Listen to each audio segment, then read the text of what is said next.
Hello guys, मैं हूं आपकी Lisa and welcome to our channel. और मैं आ गई हूं लेके कि आपका ये दिसंबर का मंथ कैसा जाएगा। सो ये होने वाला है वर्गो के लिए, यानी कि कन्या राशि वालों के लिए, sun moon rising. So take what resonates and leave the rest. तो यहाँ पे हम आपका थीम देखेंगे करियर एंड आपकी love life for the month of December. So let's see कि कन्या राशि वालों के लिए क्या थीम होने वाला है दिसंबर के मंथ का।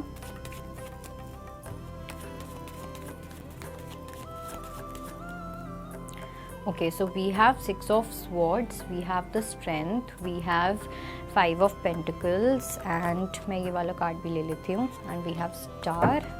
Let's see what is happening in your career.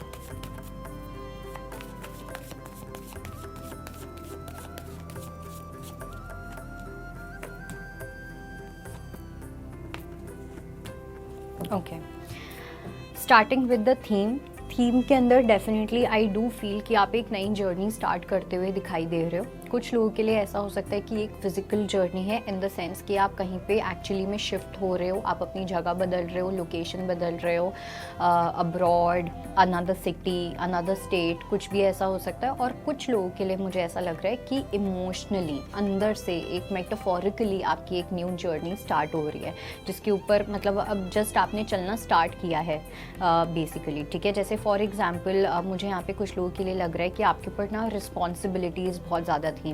ठीक है, काम को लेके, फाइनेंसेस को लेके, घर की कुछ ऐसी रिस्पॉन्सिबिलिटीज़ थी जो बहुत ज़्यादा थी, जिसका आप बर्डन बहुत ज़्यादा ले रहे थे, जिसकी वजह से आप अपनी लाइफ में बाकी चीज़ें नहीं कर पा रहे थे, बिकॉज आपको अपनी अटेंशन एंड एनर्जी अपनी फैमिली को देनी थी, अपनी कुछ रिस्पॉन्सिबिलिटीज़ को देनी थी। तो वो जो फेज़ था वो अब डिक्रीज़ होता हुआ दिख रहा है, वो अब ख़त्म होता हुआ दिख रहा है धीरे धीरे। ठीक है, सो अब जैसे जैसे वो फेज़ ख़त्म होगा वैसे वैसे आप अपनी लाइफ में कुछ बेटर कर सकते हो, आप अपनी लाइफ में और चीज़ों पे ध्यान दे सकते हो, because we have star also. तो दिसंबर का जो मंथ है वो बहुत सारी हीलिंग लेके आ रहा है आपके लिए। ठीक है, एक विश कम ट्रू, एक विश फुलफिलमेंट होती हुई दिख रही है।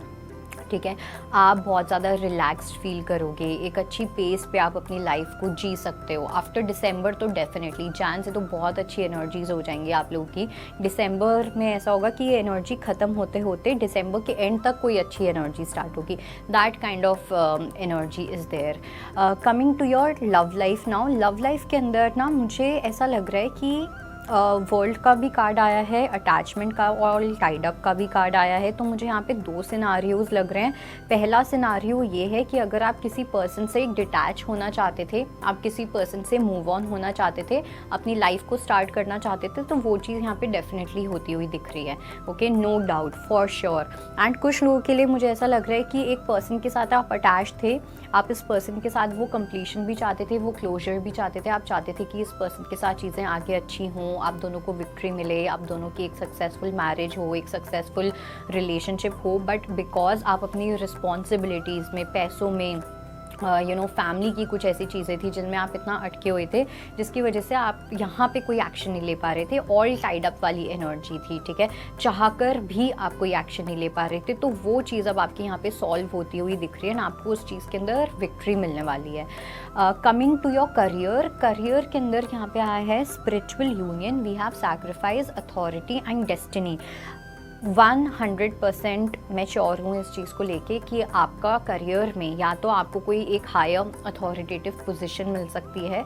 ठीक है, कुछ लोगों के लिए प्रमोशन हो सकता है, कुछ लोगों के लिए आप कुछ ऐसा अपना खुद का स्टार्ट कर सकते हो, या फिर लेकिन इसके साथ साथ ही सिर्फ फाइनेंशियल सक्सेस नहीं है, बट एक रिस्पेक्ट भी है। कुछ ऐसा काम कर रहे हो जहाँ पे आपको एक ऑनर वाला पाथ मिलने वाला है, लोग आपको काफ़ी ऑनर करेंगे, लोग आपको वैल्यू करेंगे, आपके काम को रिस्पेक्ट करेंगे। आपकी रिस्पेक्ट करेंगे। तो कुछ ऐसा आप अपनी लाइफ में क्रिएट करते हुए दिख रहे हो। और ये जो रिस्पेक्ट, ये रिकग्निशन, ये रिवॉर्ड, ऑनर, ये जो चीज़ है ना, ये आपकी डेस्टिनी का पार्ट है। आप ये चीज़ अपने पिछले जन्म से लिखवा के लेके आए हो। जैसे एस्ट्रोलॉजी में काफ़ी लोगों का बोलते हैं राजयोग जो होता है, तो आपका वो राजयोग यहाँ पे स्टार्ट होता हुआ दिख रहा है। प्रॉबेबली दिसंबर या जैन के महीने से, दिसंबर से स्टार्ट हो ही जाएगा। तो इस फेज़ को अब इंजॉय करने का टाइम आ गया है, ठीक है। कोई भी फाइनेंशियल इश्यूज चल रहे थे, वो सारे इश्यूज कंप्लीटली ख़त्म होने वाले हैं। फाइनेंशियल ब्लॉक्स कंप्लीटली हटने वाले हैं। इनफैक्ट ऐसा हो भी सकता है कि आपने काफ़ी सैक्रिफाइसेस किए हैं अपने करियर के लिए। आपने अपने कुछ लव्ड वंस को खोया है। जिस पर्सन से आप बहुत प्यार करते थे, आपने उस पर्सन को सैक्रिफाइस कर दिया बिकॉज आप अपने करियर पे ज़्यादा फोकस करना चाहते थे। तो जितने भी आपने सैक्रिफाइसेस किए हैं, भगवान ने वो चीज़ देखी है ना, आपको उस चीज़ का रिजल्ट देंगे, उस चीज़ की आपको ब्लेसिंग्स देंगे। ओके, सो आपको उस चीज़ को लेके बिल्कुल भी सोचने की नीड नहीं है। और एक मैसेज और एंड करने से पहले जो मुझे मिल रहा है वो ये है कि यहाँ पे स्पिरिचुअल यूनियन का कार्ड आया है। तो ऐसा हो सकता है किसी पर्सन की जो प्रेजेंस है वो आपके करियर में बहुत इंपॉर्टेंट होने वाली है, डायरेक्टली या इनडायरेक्टली। इट्स नॉट नेसेसरी कि ये पर्सन आपके साथ काम ही करे, आपके करियर में ही हो भी सकता है। बट इट्स लाइक किसी पर्सन की एनर्जी जो आपके लिए एक लक फैक्टर के जैसे वर्क करेगी या एक लक चार्म के जैसे वर्क कर सकती है।